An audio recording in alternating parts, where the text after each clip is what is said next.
Okay. Hi. Thank you so much for being here. I am so excited that Latisa Be is joining us today to talk about her journey. I met Latisa probably through my grief coaching group, right? Yeah. You're also a certified from grief to gratitude coach. So that's probably where we started rubbing elbows, and just been fortunate enough to have a real conversation with you and find out like the amazing things that you've done with your life since the loss of your son. Um, Latisa is an author. She wrote the book, The Resurrection, Life After the Death of Your Child. She's been featured in the Washington Post, Voyage Houston. She's been on ABC, Great Day Houston, etc., etc., etc. And I'm so thankful that you're here. I think moms need to hear the stories from a bunch of different places so they can find the people that resonate with them and give them the hope that they need to move forward. So I'm so glad you're here. I know that your life changed in 2011. Yeah. So can you tell us about your journey? Oh, thank you, Karen, so much, first of all, for inviting me here on your platform. It's always an honor when I get to talk to other angel moms, because I know when I first started my journey, when I had the opportunity to speak with someone that actually walked my journey, it made a lot of sense to me, or it put things in perspective of what I had to look forward to. So anytime I have the opportunity to share that with someone, I feel honored to be a part of their journey. So as you say, my journey did start in 2011 when I got that phone call that no one really wants to get. It was my sister on the other line, and she had told me that my son had just been shot and he was dead. And that phone call right there, first I was in shock. I was in shock, and I was like, "Are you sure? That's my child. Are you sure?" And she says, "Yes, I'm looking at him. He's laying on the ground and he's dead." I say, "You sure he's just not hurt?" I'm calm. Literally, I'm so calm. I'm like, "Are you sure he's just not hurt?" And she's crying on the other line. So I'm like, she's like, "Yeah, he's dead." And I just clicked. I hung the phone up. I hung the phone up, and I was at home alone by myself. I just hung the phone up, and literally I dropped to the floor and I just cried my little heart out. Cried, cried, cried. And this was the age of social media. Like Facebook was really popular, and I'm like, not Facebook, what's this, MySpace. I think it was like MySpace back in the time. Facebook hadn't gotten there yet. It was getting there. And I'm like, okay, I cannot let my daughter find out on social media, because she was at a sleepover. And I think How that old was, was she at the she was time? 14, 13, Oh, 14. yeah. And I'm like, okay, let me get to her before anybody else get to her. And I believe that was the second hardest conversation I had, is telling my daughter, because this was her big brother. My son was 19 years old and she was 14 years old. So that was a really hard conversation. And I couldn't even get the words out before she just collapsed in my arms. And I will have to say my journey started that day after I told her, because that's when reality like truly started sitting in, that my perfect set, my boy and my girl, has now been decreased by one. And I had to start figuring out, what is my next steps? What's my next steps? I mean, we all kind of know we have to bury our children. We know what to do then. We know we have to, even if we don't know the exact process, we know we have to bury them. So we can just go to the funeral home. Okay, what do I do next? They have people that'll help us to get there, to do the church service, to do all that logistics. Mm-hmm. That was the easy part. I believe that was the easiest part of the journey, the easiest part. And because my son was murdered, I still had the trial aspect to go through.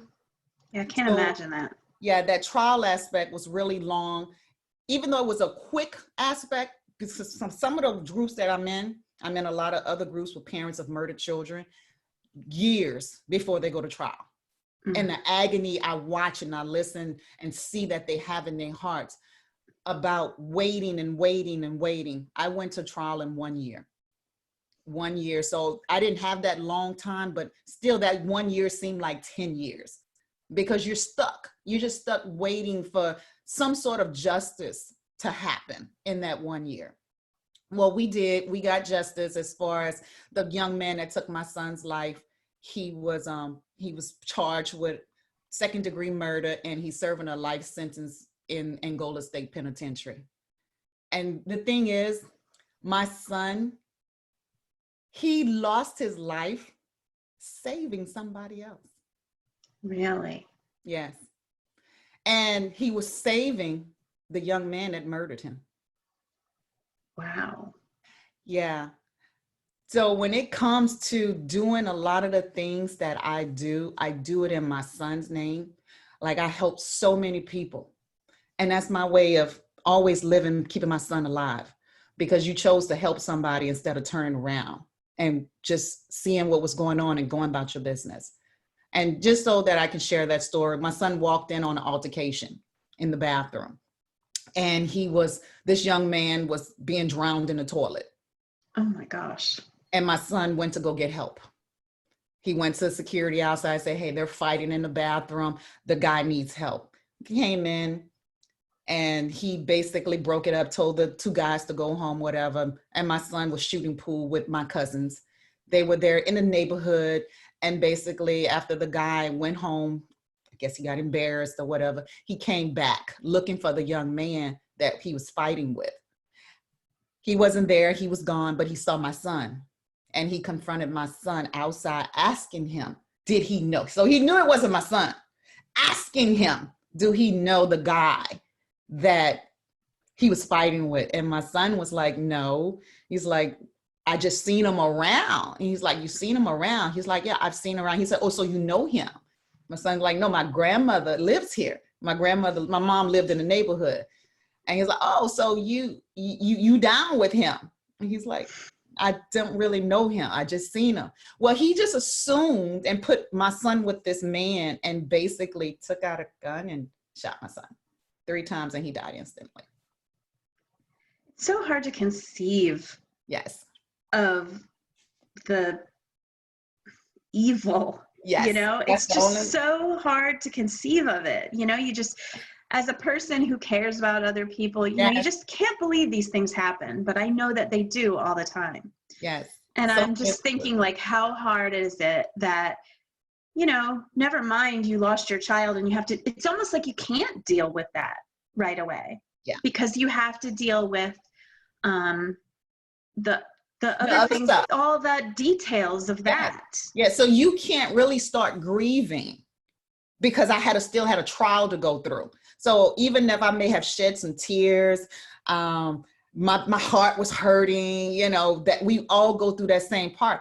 I couldn't really start like really healing until after I get through the trial part, because it kept being relived and you just had to keep on doing it. And then I'd speak to the attorneys and they wanted me, I had to testify on my son's behalf.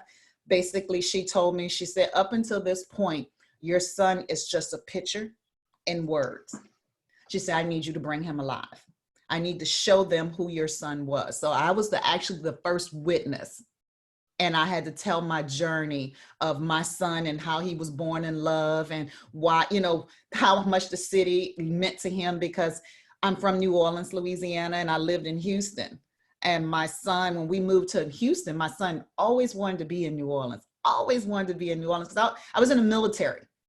And when I got deployed, my son had to go home, be with my mom, because I was single mom at the time. And so he really got accustomed to being at home. That's where all his cousins were at and everything like that. And I was like, okay. But when I came back home, he was so attached to the family, so attached, because it was just me and him when I was in the military. But when I got out, I'm like, okay, you have to come back with me now. I'm your mother. And he's like, but I want to stay with grandma. So literally I moved like 1 block from my mom's house so that my son can be close to my mom and the kids in the neighborhood, everybody that he had got accustomed to, literally 1 month. So when I moved to Houston, that was such a culture shock. He was like, no, I don't want to be here. I want to go back home to New Orleans. So when he got a little bit older, about 14, 15 years old, I let him move back home to New Orleans with my mom. And so he was basically living in New Orleans when he was murdered at 19. Oh, okay. Yeah. So that's hard. So you were distance away. You had to figure out how to get to him then. Yeah, so that was a whole nother dynamic. Right. Goodness. That was another dynamic. So you got to imagine even the guilt that I felt. So when they called me, and so now I took all the blame for my son not being with me. If he would have been with me, this wouldn't have happened. If I would have made him come back to Houston, this wouldn't have happened. But, you know, that's not necessarily true. No, there's no proof of that. Exactly. I beat myself up for years over that, though. I beat myself up for years. Well, that's just what moms do, right? You know, yes, it's crazy. That's what we do. But, you know, there came a point in my journey that I just got so sick and tired of being sad. And that's when I changed everything. I just got so tired. You know, I was living this life that was a lie. It was false. I was putting a smile on my face, like I had everything under control. And when I went home, I was a total hot mess, a total mess. And it was totally like, relate to that. Yeah, like, okay, I need to do something different, but I didn't know what. I knew I needed to do something different.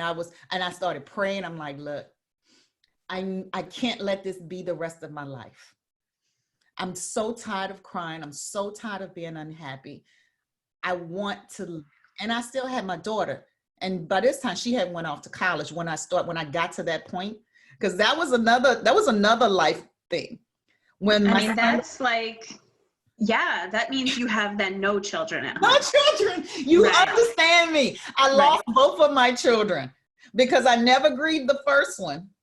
And then the second one went off to college. So it was like I was on empty nest syndrome on 10. I thought I lost both of my children. And so now I was just starting the grief process. Right. Just truly starting to grieve and feel the pain of my loss. Because within like the first 4 years, basically all I was doing was band-aiding it. That was it. I was band-aiding it. I just refused to feel it. I refused to feel it. And because I refused to feel the emptiness, the loss, I never healed and I couldn't move forward. Never. So what was the turning point, or what was the thing that allowed you to move forward, take a step? The thing that allowed me to take a step, I think, is when my daughter left and went to college. That was my turning point, when I became an empty nester and I was here by myself. And I didn't have anything to band-aid me anymore. Because I mean, when I tell you my daughter and I, we went like this, we were each other's band-aid. If I was feeling a certain kind of way, I held on to her. We did so much stuff together. I didn't have my band-aid anymore. And the things that we did together, it didn't mean the same to me. I didn't feel that the void was not filled anymore by it because she wasn't with me. Right. And that was really the turning point. I said, okay, I got to find some help.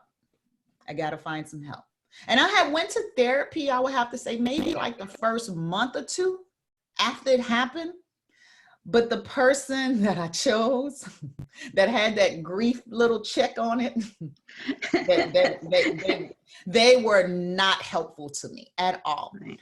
And they turned me off from getting help because they didn't understand me. They really couldn't relate to what I was talking about. I felt it was just more of a checklist.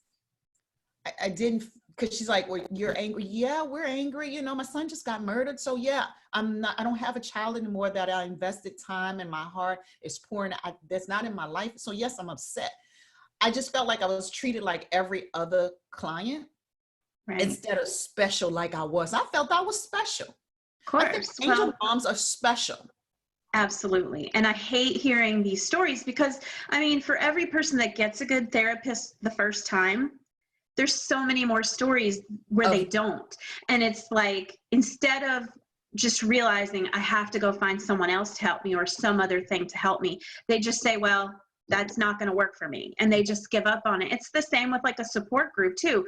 Some people, they go to the first support group meeting and they get turned off by whatever, and that's it. And so it's so sad when people don't get the help that they need because of that. And you're right. And I didn't get the help for 4 years because of that.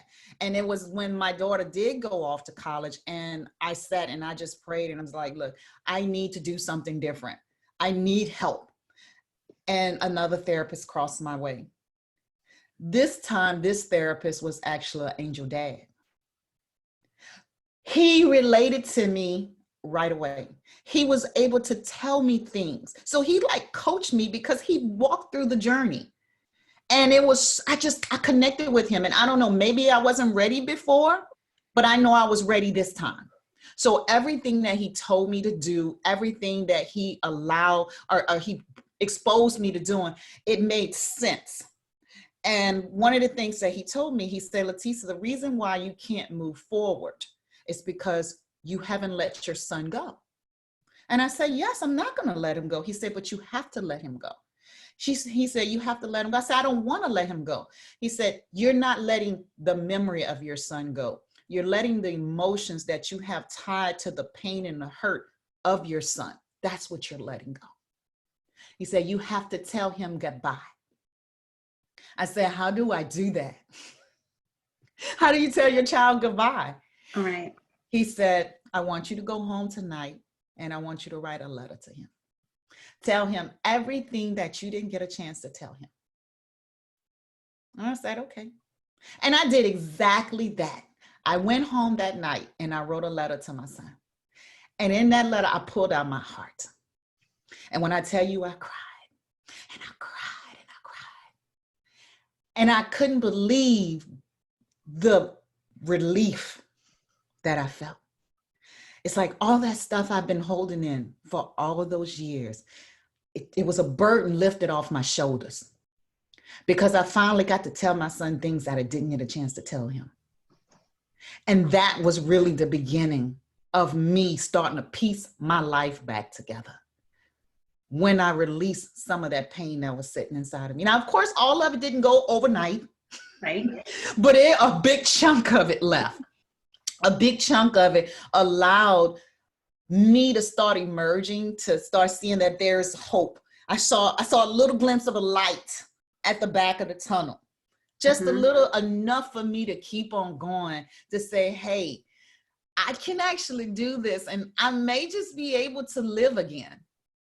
Yeah, it sounds like such a simple thing, but if you're not ready, I guess, to write the letter or do the thing, then it doesn't work. But, magically, when you find the thing that helps you, it's such a weight lifted. It really is. And like when I was getting through that journey, I was just trying to look for all types of things. Okay, what can I do? What can I do? Because I was at that point, I'm ready. Yeah. It takes a while and nobody knows when you're ready but you. That's what I tell everybody. Nobody knows when you're ready with you. And it's like, how do you know when you're ready? And I tell everybody, when you get sick and tired of being sick and tired of being sad, of being stuck, of being where you at, that's when you're ready. And when you're ready, there's resources out there. There's people out there that can help you to get from where you at to the next stage of where you want to be. Even if it's just to take the next step. You don't have to know the entire path, the entire journey. You don't. Maybe you just need to know right now, how do I get beyond this moment that I'm in to actually see that little light in the back? How do I get there? There's actually people that's there to help you to see that. That's right. Yeah. And it's a bit of like following your intuition too, as far as the thing that makes you feel comfortable. There's going to be so many different ways you can go, so many paths you can take. And it's just finding your way. Yes. That's when you can really make a difference. And that's really what, that's what I'm all about. It's just showing people all the different ideas and tools and methods. You don't have to use them all. You don't have to jump on every bandwagon, but you can find one or two things that help. And then all of a sudden, own it. That feeling you got where you were like, oh my gosh, I love this. This is like personal growth, transformation, Yes. all of a sudden that seeking becomes so fun. Yes. So there is one, and just so we can just pivot. So the book I wrote, The Resurrection: Life After Death of Your Child. When I was getting ready and looking for all types of resources, okay, what can I do to get, I couldn't find any that gave me practical stuff to do. What the resources that I was looking at, it was more, they told me what happened, and then they told me what the end looks like. But the middle of how they got there was empty. So I'm like, how do I get there? Okay, I know she has a similar story to me. I know this is how she's living wonderful, and this is like, but you forgot to fill me in on how she did that. So that's actually what I did in the resurrection. I put a how to it, my journey. So for women who don't know how, if you picked up my book, at least you'll see what I did. So I didn't just tell you this was my story and this is where I'm at right now. I actually walk you through some of the things that I did. Like one of the things, my triggers. How do I deal with my triggers? I don't have too many triggers anymore because I got them. I've healed so much. And even becoming a grief coach has allowed me to heal even more.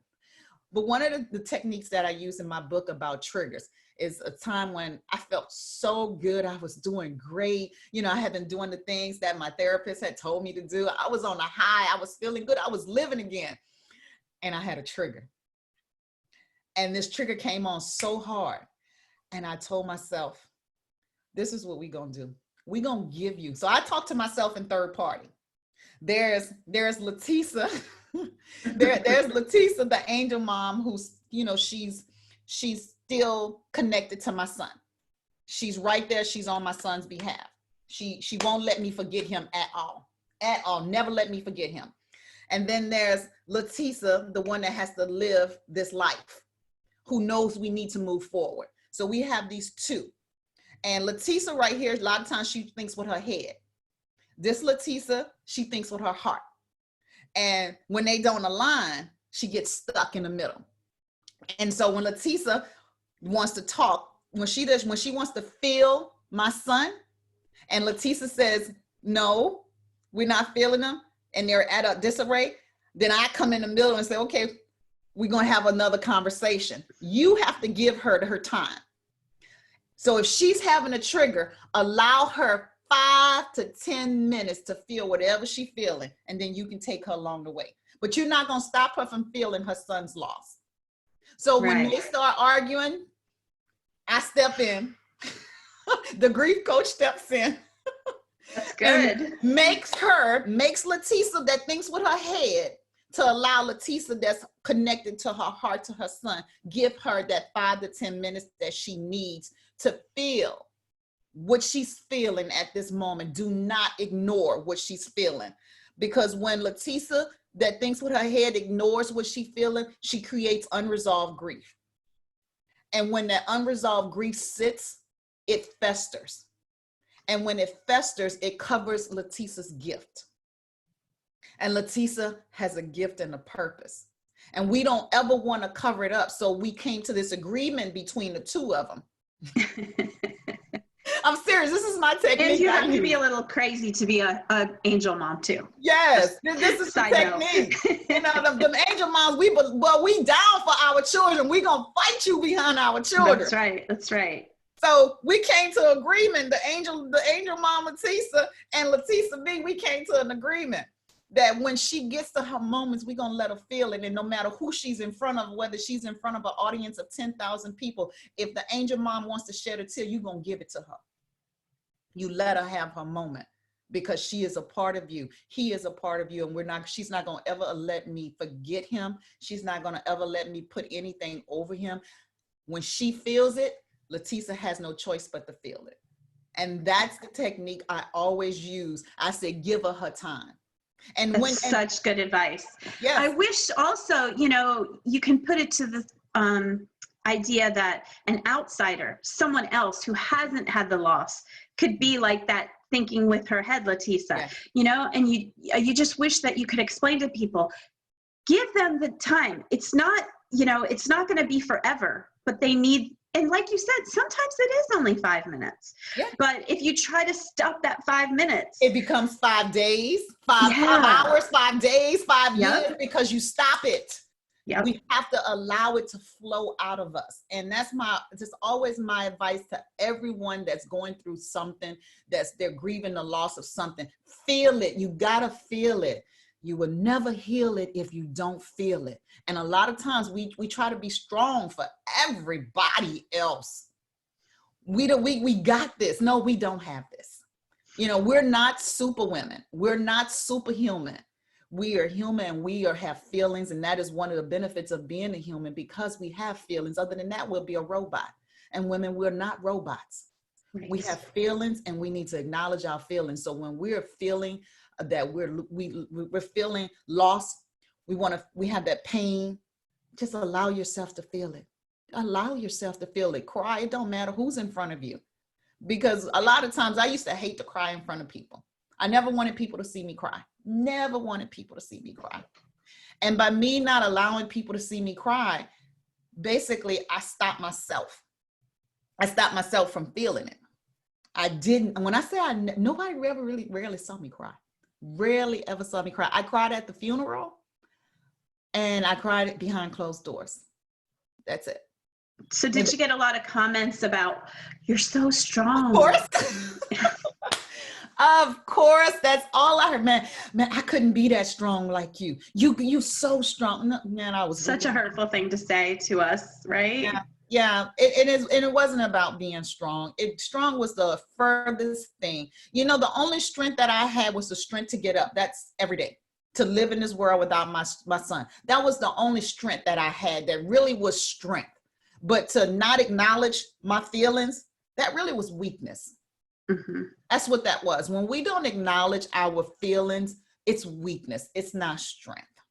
It's really not, because all it's doing is keeping us at a state that doesn't allow us to move forward. And we are putting everything else in our path so that we don't have to feel it. And I'm like, just move it all out of the way. Cry. I mean, to the point where you're looking like Mike Tyson. Like Mike Tyson has literally beat you up. That type of crying is what I'm talking about. Get all that stuff out, because those tears allow the pain to come out. Right. It's a release. It's a real release. Yes. It really is. And we have so many tears just held up inside of us. I know I had a lot of tears. I told you when I wrote that letter, girl, you thought I came out of the ring with Mike Tyson. How my eyes, literally my eyes said like this, because I cried so much to get all them tears out. I didn't realize how much I had been holding in, because I didn't allow anybody to see me cry. I didn't even reach out to anybody. I didn't. And when they would ask me, Latisa, how you doing? My famous words, oh, I'm good. Yep. That's my famous words. Yep. I'm going to be all right. Those were my famous words, knowing darn it I was not good. Right. But I said I was good because, I wanted to be good for my mom. I wanted to be good for my sisters. I wanted to be strong for my daughter. I wanted to be good for everybody else. And I felt if they didn't see me cry, if they didn't see me grieve, then they would be better. Right. That was my philosophy. That was my way of thinking. And it's kind of a dangerous thing too, because if you train people that it's not okay to cry, they're holding back their tears too when they may need to. And sometimes it's a beautiful thing when the family can come together and cry together. Yes, it is a beautiful thing. I held a grief workshop one time at home in New Orleans, where I invited all my family to come, and it was about embracing your life after. That's basically what it was. And is in that workshop that I encourage everybody to cry. I encourage everybody to cry and grieve the loss of my son. And we all had different relationships with him.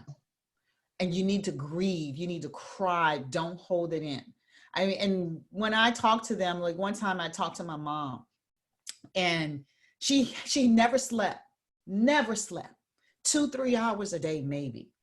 And after the grief workshop, she cried. She really did. She cried. And she slept the next day. And I asked her, I said, Mama, did you cry? She said, I did. I said, that's why you were able to sleep. because you was able to release some of that pain off of your Yeah. heart. Yeah. And it allowed you to sleep. And because I never slept. I never slept. Never. But once I decided, you know, I want to do something different and I'm going to start acknowledging my feelings, acknowledging my loss, acknowledging my pain, a lot of the things that I was dealing with at that time just started slowly dissipating, slowly dissipating. And then I came with a new challenge. My new challenge. Who was I? Right. Who am I? I'm not a mommy anymore. You know, Right. who am Right. I? My life had been built around my kids. Exactly. You know, it was built around my husband. So I wasn't married. I wasn't in a relationship anymore. My daughter's off to college. You know, my son's gone. And I'm like, oh, Lord, I don't even know who I am anymore. And I had to find myself. I had to actually create a new person. I had to create who Latisa was, because I've never really allowed myself to be Latisa, because I had to be Jasmine's mom. I had to be Errol's mom. I had to be my husband's wife. I had to be my boss's worker. I never just had to be Latisa. So I didn't know who that girl was.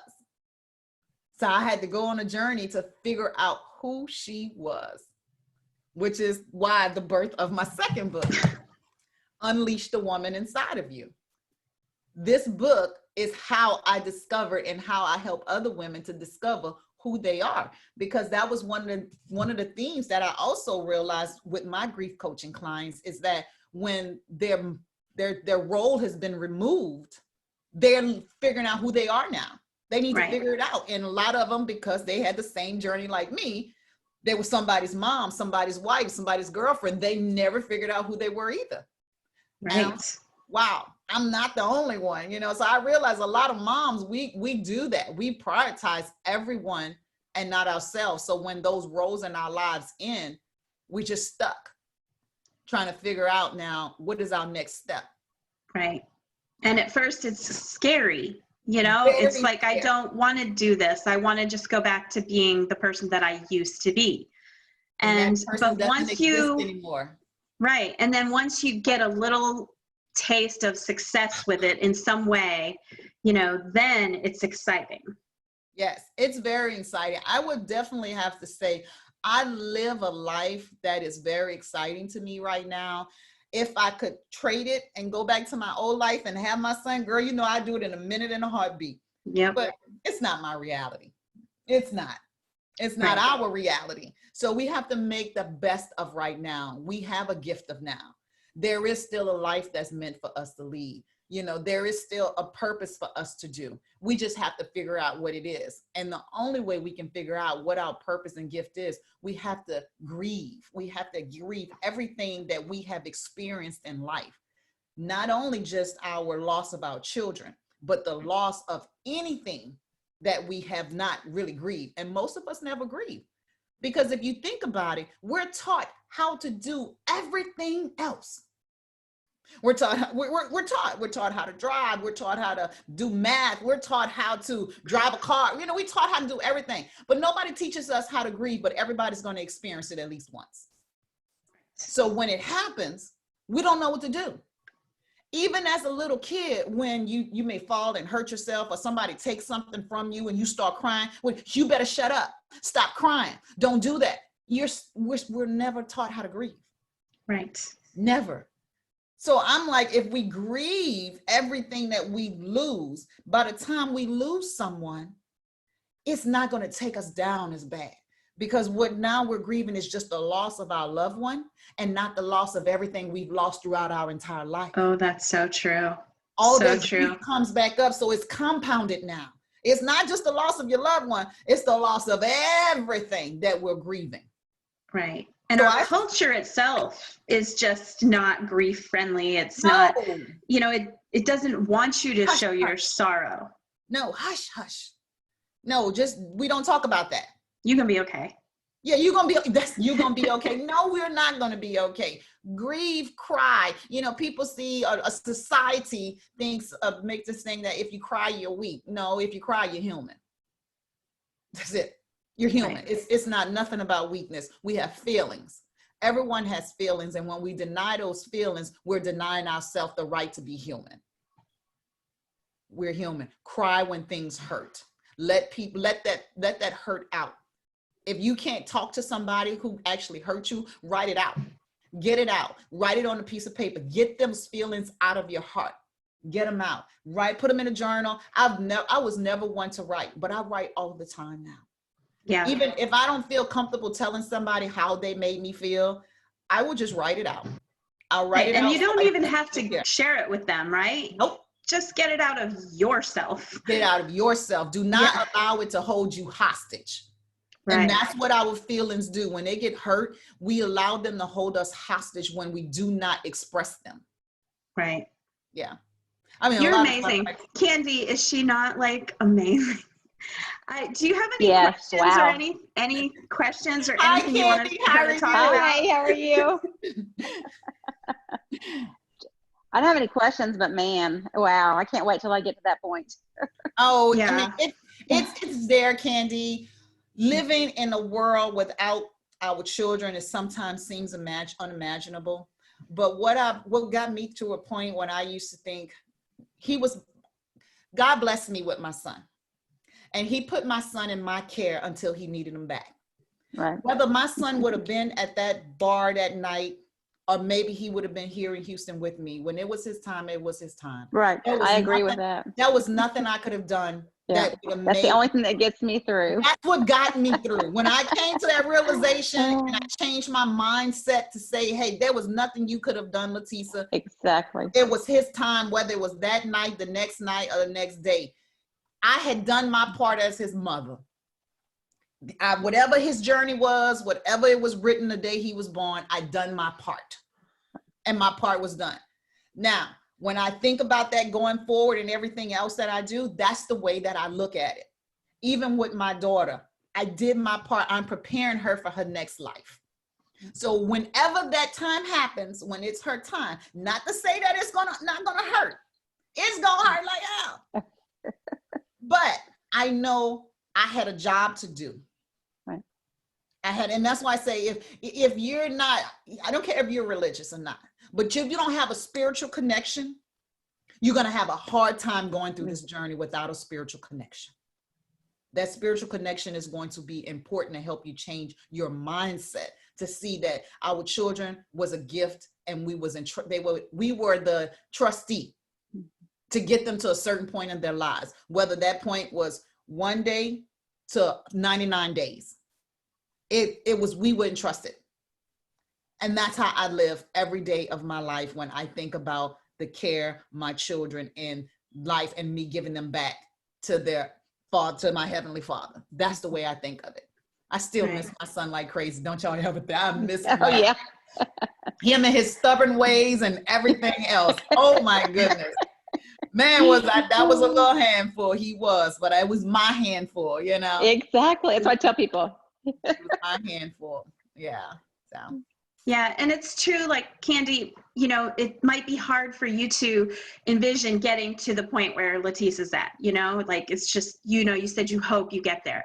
But the thing is, what you're doing now is going to get you there because you're open. That's all it is. It's just like being just a little bit open to what's come before you, and I know that it feels like it can never get better, but it's that being open that's going to save you. And I mean, Candy joined my group like early on. I think it was like 4 months after or something. Yeah. And, she's just remained open. I could tell that, I'm not saying like it was perfect, but I'm just saying I can tell that she's going to be able to deal with this because she was trying. Karen said the exact key thing, open.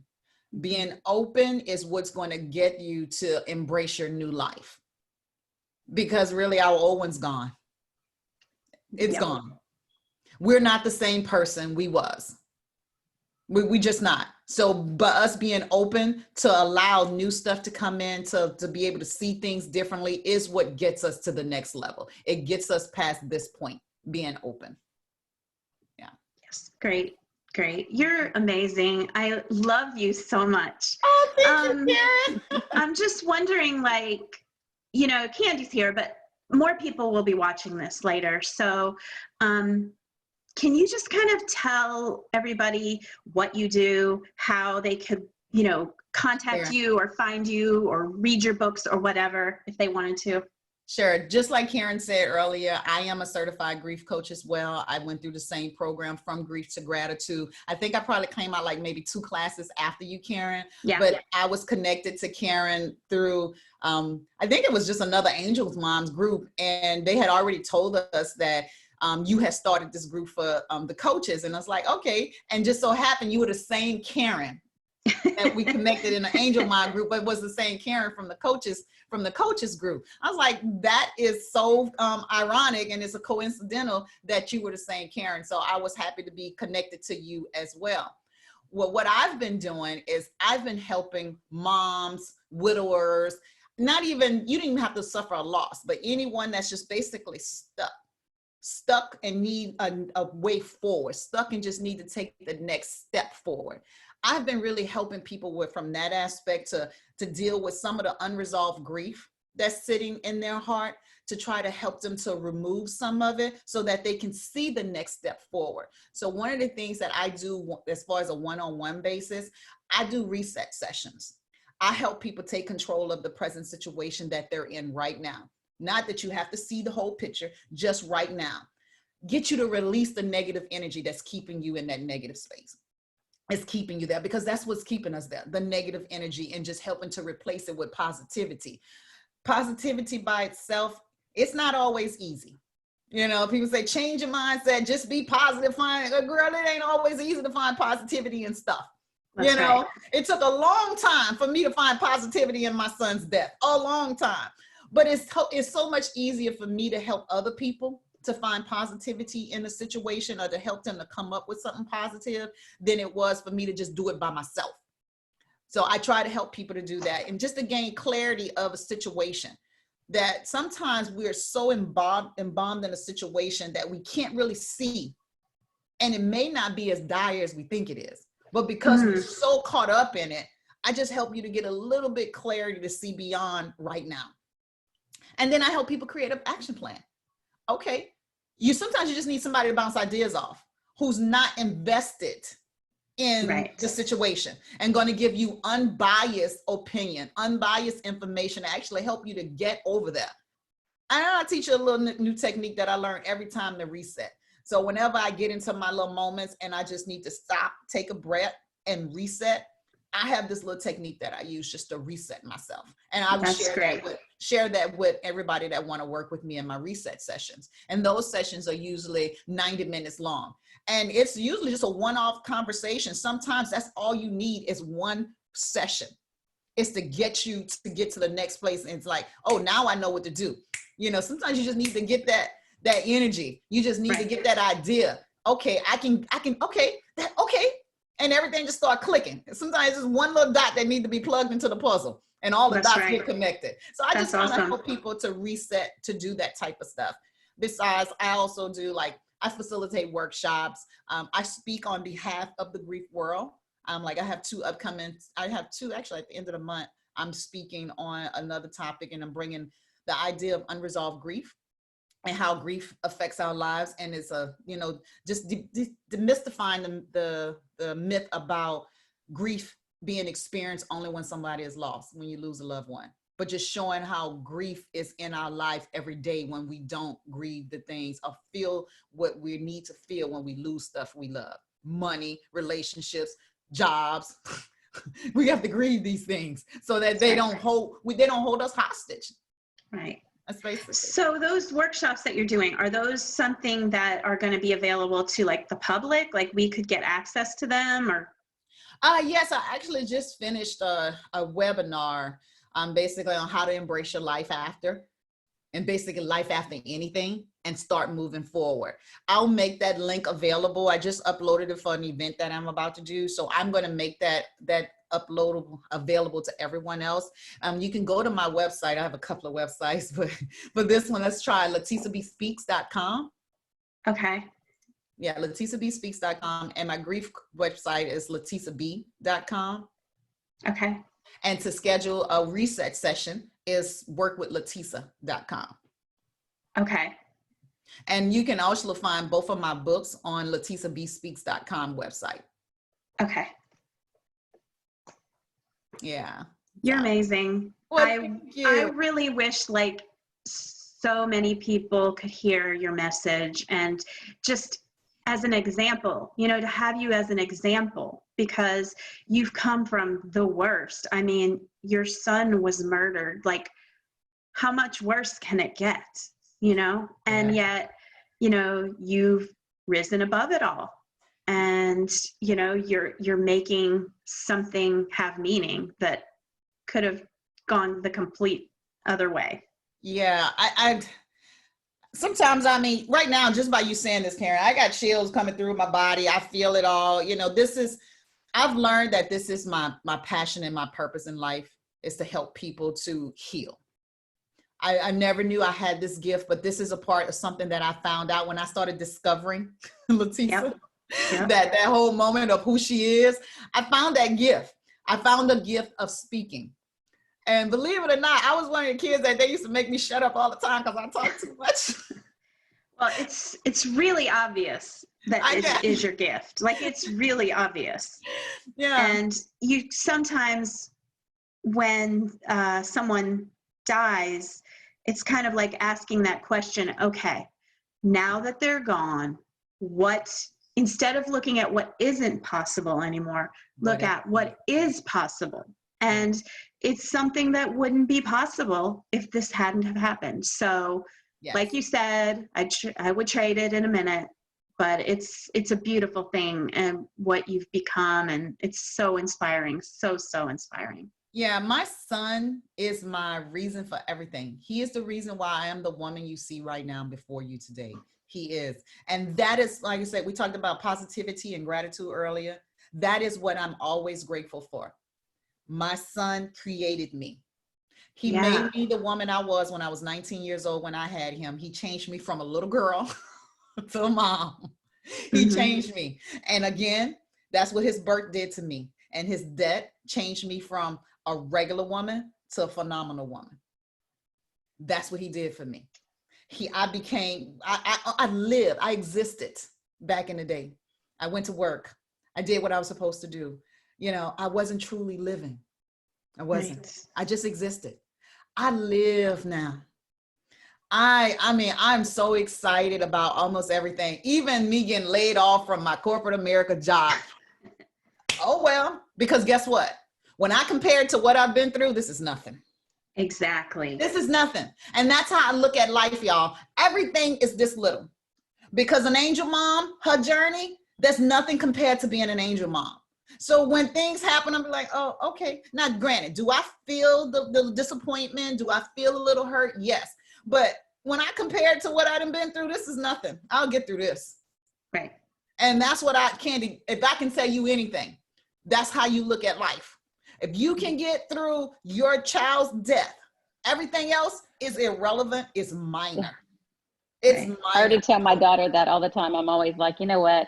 We've made it through the worst. We can make it through this. Exactly. This is minor. This is minor. This is nothing. Makes everything look really small. Yeah, everything is small. And that's how everything is small. Oh, okay. Mom, you're just so calm. Oh, Latisa, you so calm. You don't it's just not, it's not worth it. It's nothing to me. It's little to me. Yeah, it's little. Great. Yeah. Good way to end. Great message. Thank you so much. Candy, any more questions or anything? No, but thank you. I enjoyed this. Yes. I'm glad you joined us today. Thank you. Thank you. And love you guys so much. Thank you, Latisa. We'll be posting all of this stuff so that everybody can find you. But I appreciate your time so much. You're amazing. Well, thank you for having me again, Karen. I appreciate this time with you both. Yes. Okay. And for everybody else that choose to join and see us on a recorded video, the recorded later. So. Yeah, that's how it usually goes. Yeah, I know. Some people still have jobs. Yeah. Okay. Okay, bye, guys. Thanks. Have a good one. Bye. Okay, bye-bye.